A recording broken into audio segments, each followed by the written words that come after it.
Hello, friends. Welcome back to Next Level English Lab. Hello, everyone. I am Arthur, and I am super excited to be here today. I am Michelle, your teacher, and today I am super excited to welcome you to episode 2 of our American versus British English series. Episode 2.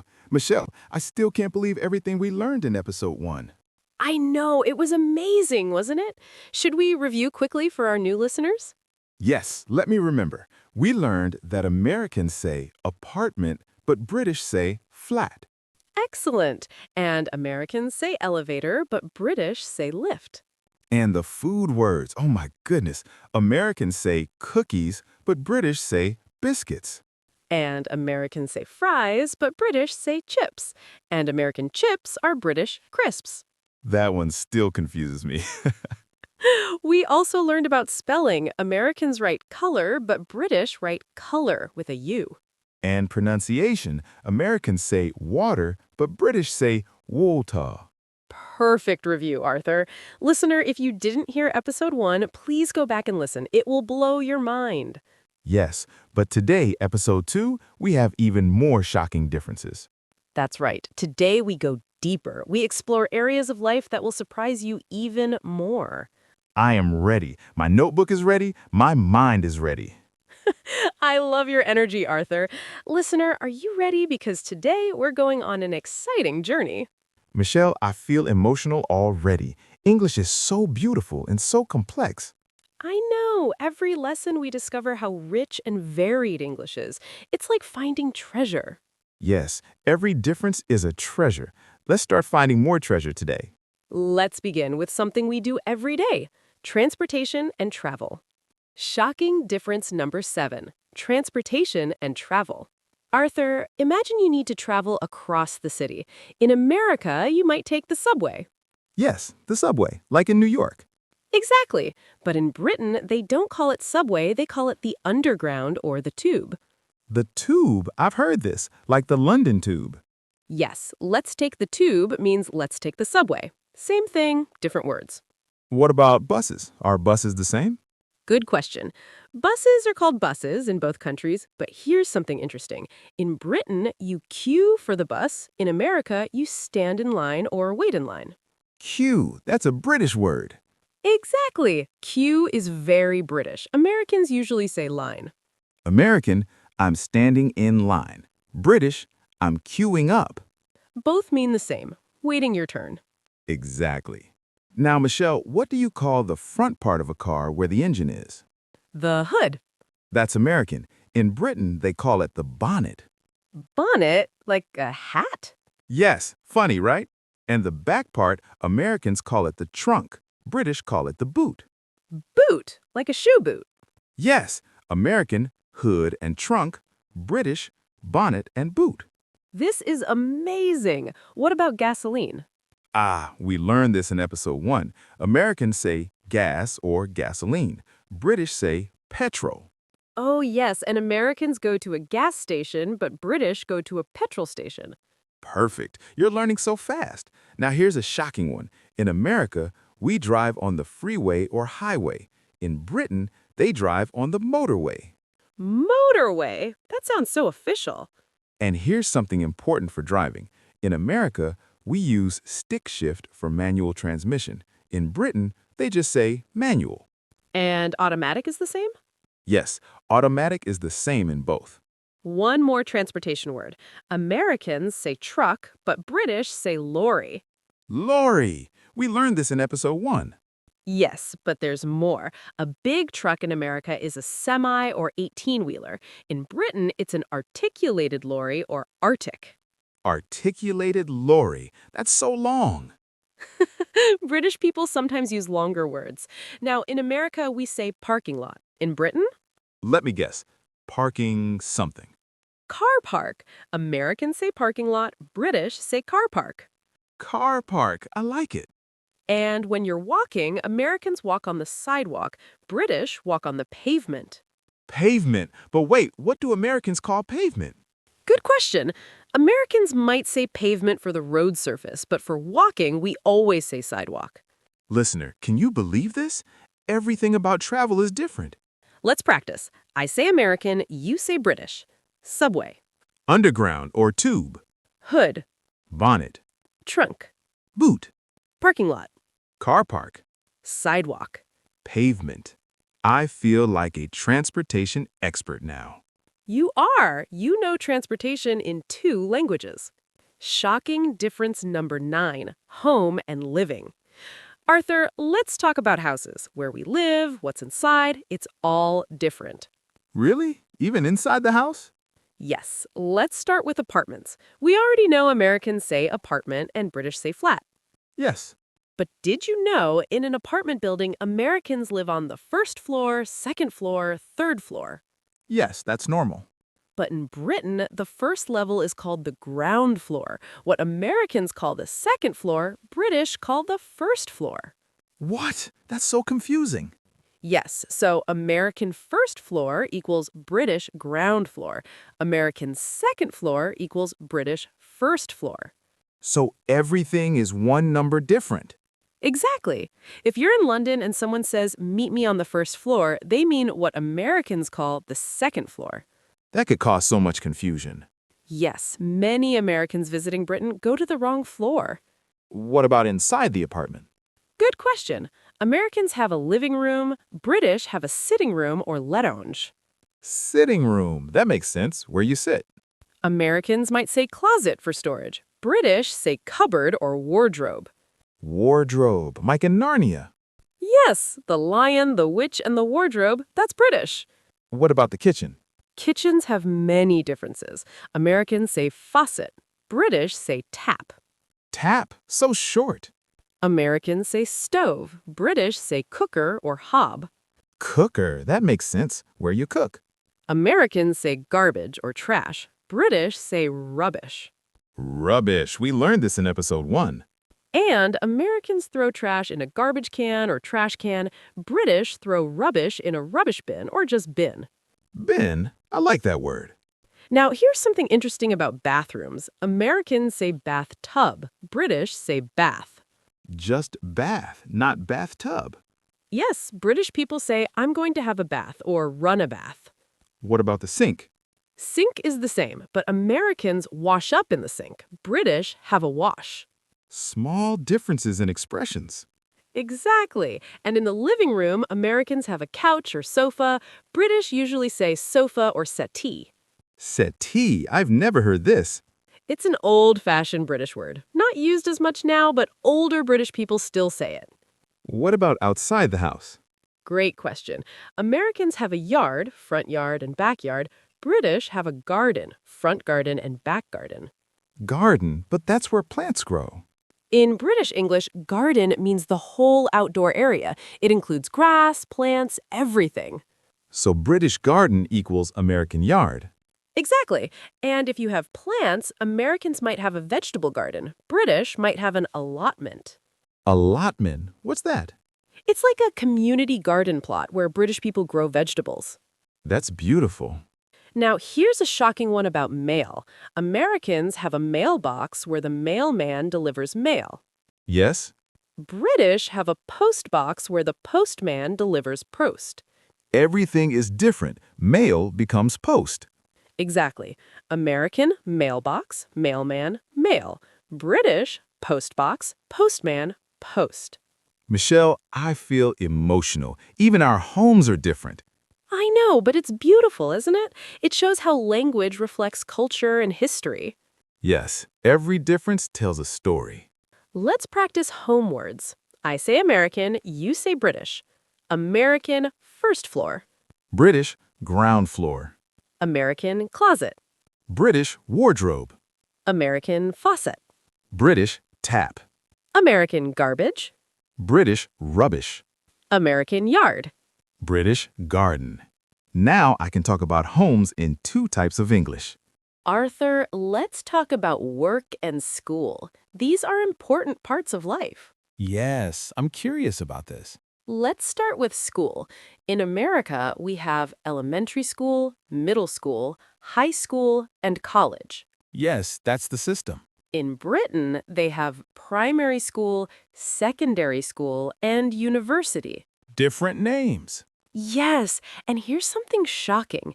British students go to university, not college. Really? What's the difference? In America, college and university are almost the same, higher education after high school. But in Britain, college can mean something different. It might be a place for ages 16 to 18 before university. That's confusing. So, British people say, I'm going to university, or I'm at uni. Americans say, I'm going to college. Interesting. And British students take holidays from school. American students have vacation. Holidays versus vacation. In Britain, the long summer break is called summer holiday or summer holidays. In America, it's summer vacation or summer break. What about exams? Exams are mostly the same word, but British students take exams or sit for examinations. Americans usually just say tests or exams. And what about grades? Ah, this is interesting. In America, students get grades A, B, C, D, F. Yes. In Britain, students get marks. They might say, I got good marks on my exam. Marks instead of grades. And British students are in forms or years. American students are in grades. I'm in 10th grade. British, I'm in year 10, or I'm in the 10th form. Different ways to say the same thing. Now let's talk about work. Americans have a resume when looking for jobs. British have a CV. CV. What does that mean? CV means curriculum vitae. It's Latin. It's basically the same as a resume. So when applying for jobs in Britain, ask for CV format. Exactly. And Americans get hired for a job. British people might say they were taken on or employed. What about leaving work? Americans get fired or laid off. British people get sacked or made redundant. Sacked. That sounds harsh. It does. I got sacked means I got fired. What about vacation from work? Great question. Americans take vacation days or personal time off. British people take holiday or annual leave. So British use holiday for everything. Yes, school break equals holiday, work break equals holiday. British love the word holiday. What about the actual workplace? Americans work in an office. British also work in an office. That's the same. But Americans have coworkers or colleagues. British often say colleagues more formally. What about the boss? Boss is universal, but British people might also say manager or line manager. And meetings? Meetings are the same word, but Americans might have a meeting, while British have a meeting or hold a meeting. Small differences in expressions. Exactly. Here's a fun one. Americans say call in sick when they can't come to work. British say ring in sick or phone in sick. Because British say ring instead of call. Yes, we'll learn more about phone language later. I'm excited. Let's practice work and school words. American, college. British, university or uni. American, vacation. British, holiday. American, resume. British, CV. American, grades. British, marks. American, fired. British, sacked. Now I understand work and school in both versions. Shocking difference number 11. Emotions and expressions. Arthur, now we're getting into something really beautiful. How Americans and British express emotions. Oh, this sounds emotional already. It is. Language and emotion are deeply connected. Let's start with anger or annoyance. Okay. When Americans are annoyed, we might say, I'm mad or I'm angry. Yes. British people might say, I'm cross or I'm annoyed. Cross. Like crossing something? No, cross means angry in British English. Don't make me cross means don't make me angry. That's interesting.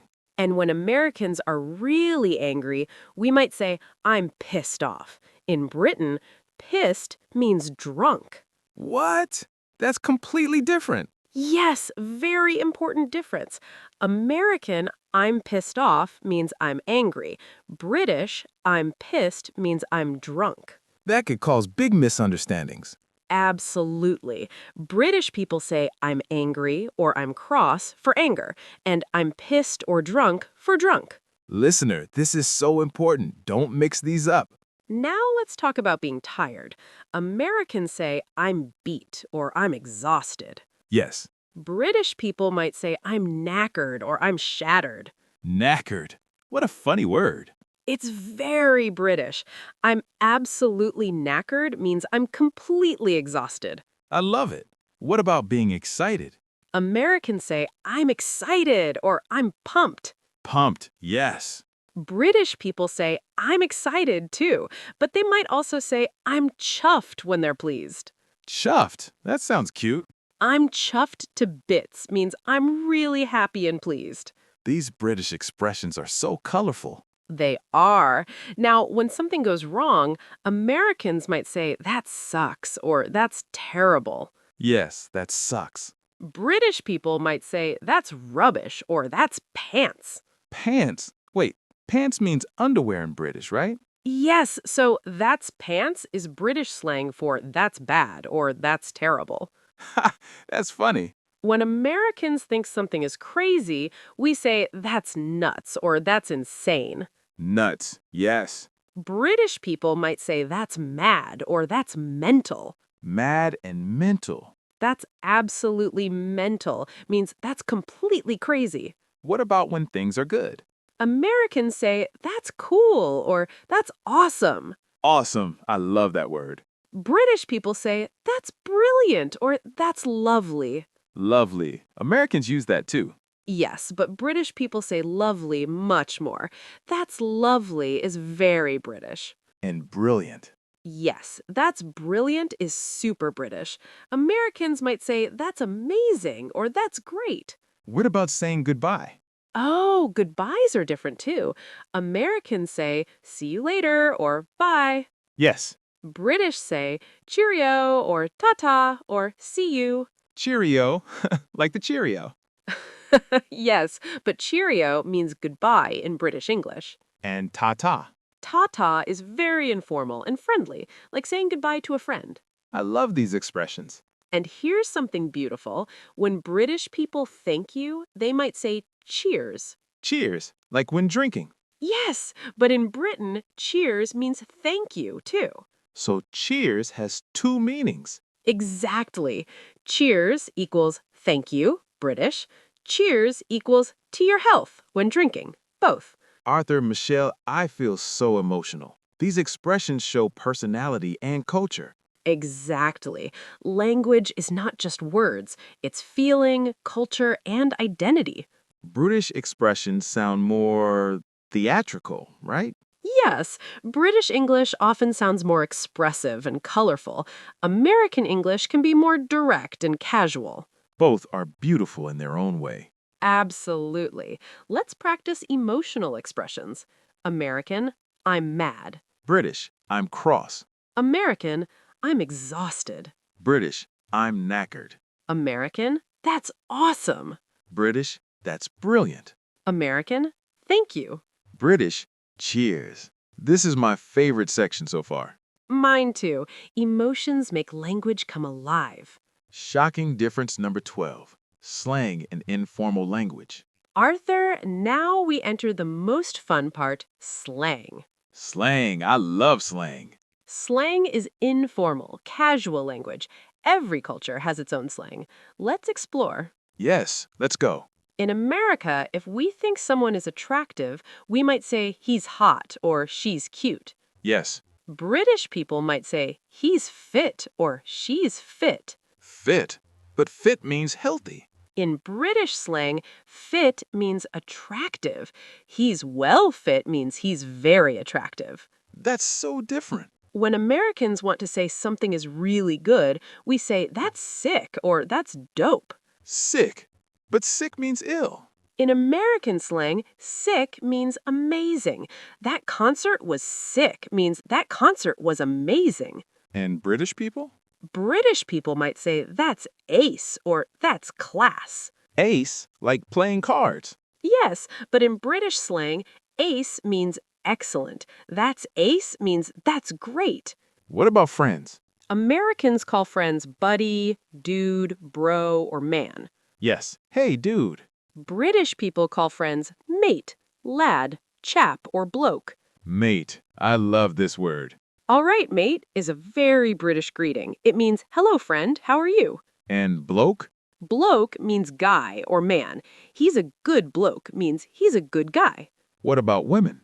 Americans might say girl, gal, or lady. Yes. British might say bird. British might say bird, though this is old-fashioned, lass, or just woman or lady. Bird, like a bird that flies. Yes, it's old British slang for a woman, but not used as much now. What about money slang? Oh, money slang is fascinating. Americans say bucks for dollars. $5 means $5. Yes, that costs $10. British people say quid for pounds. 5 quid means £5. Quid. That's fun to say. And British people have special names for money amounts. A fiver means £5, and a tenner means £10. Fiver and tenner. So cute. Americans sometimes say similar things, a 5 or a 10, but British people use fiver and tenner much more. What about being surprised? Americans might say, no way, or are you serious, or get out of here. Yes, no way. British people might say, blimey, or bloody hell, or crikey. Blimey, that sounds so British. Blimey is very British. It shows surprise. Blimey, that's expensive means, wow, that's expensive. And crikey. Crikey is British and Australian. It shows surprise or shock. What about when something is boring? Americans say, that's boring or that's lame. Lame, yes. British people might say, that's dull or that's naff. Naff. What does that mean? Naff means uncool, boring, or tacky. That's naff means that's lame or that's boring. I love learning these words. When Americans want someone to be quiet, we say, shut up or be quiet. Yes.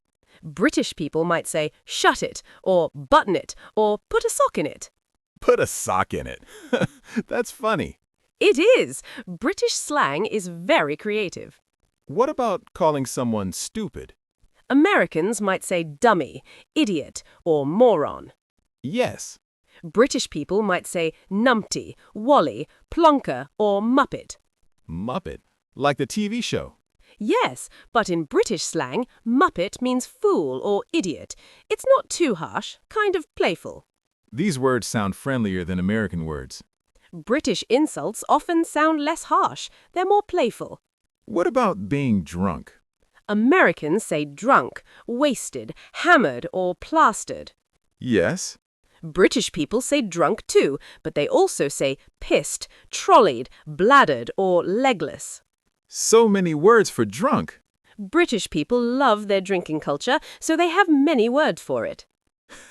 What about bathrooms? We covered this before, but let me add slang. Americans might say restroom, bathroom, or slang the John. The John. Funny. British people say toilet, loo, WC, water closet, or slang the bog. The bog. That's funny. Very informal British slang. Michelle, I feel like I'm learning secret codes. You are. Slang is like a secret language that shows you're part of a culture. I love it. Let's practice slang. American, buddy. British, mate. American, bucks. British, quid. American, no way. British, blimey. American, that's sick. British, that's ace. Slang makes English so alive. Exactly. Now, let's see how these differences work in real conversations. Real conversations, American versus British style. Arthur, let's practice real conversations. I'll speak American style, you speak British style. I'm ready. Scene 1. Meeting a friend on the street. I'll go first. Hey dude, what's up? Want to grab some coffee? Now British style. All right, mate. How are you? Fancy a cup of coffee? Perfect. See the difference? Americans say, what's up, and wanna. British say, how are you, and fancy. British sounds more formal. Yes, even in casual conversation. Scene 2, at a restaurant, American style first. Can I get a burger and fries and a soda? Also, where's the bathroom? British style. Could I have a burger and chips and a fizzy drink? Also, where's the toilet? Excellent. Notice the grammar and vocabulary changes. Yes. Can I get versus could I have? Exactly. Americans are more casual with can I get? British are more formal with could I have? This is so interesting. Scene 3. Talking about plans. American style.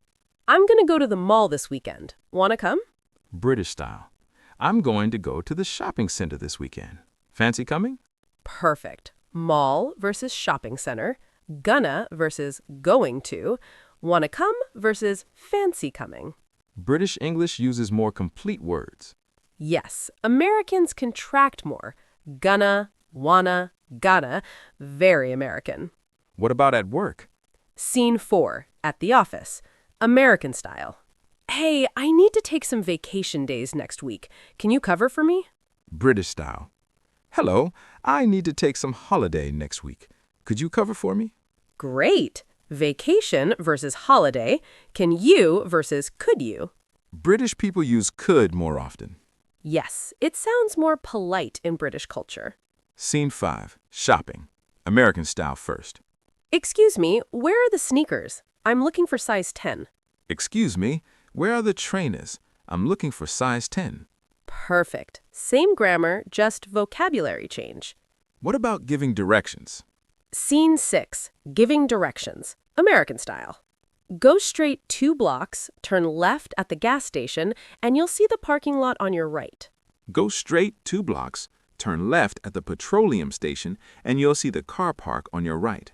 Excellent. The structure is the same, just vocabulary changes. This is making everything clear. Scene 7, complaining. American style. This line is so long, and it's crazy hot in here. This sucks. This queue is so long, and it's absolutely boiling in here. This is rubbish. Perfect. Line versus queue. Crazy hot versus absolutely boiling. This sucks versus this is rubbish. I can see how each culture speaks. Exactly. Language reflects personality and culture. One more. Shopping for clothes. Okay. Scene 8. Clothes shopping. American style. I am looking for pants, size 32, and maybe a sweater. Where's the fitting room? I'm looking for trousers, size 32, and maybe a jumper. Where's the changing room? Brilliant! Fitting room versus changing room. That's a new one we didn't mention before. Oh, so Americans say fitting room and British say changing room. Exactly. Both mean the same place where you try on clothes. This practice is so helpful. I'm glad. Listener, practice these conversations at home. Try both American and British style.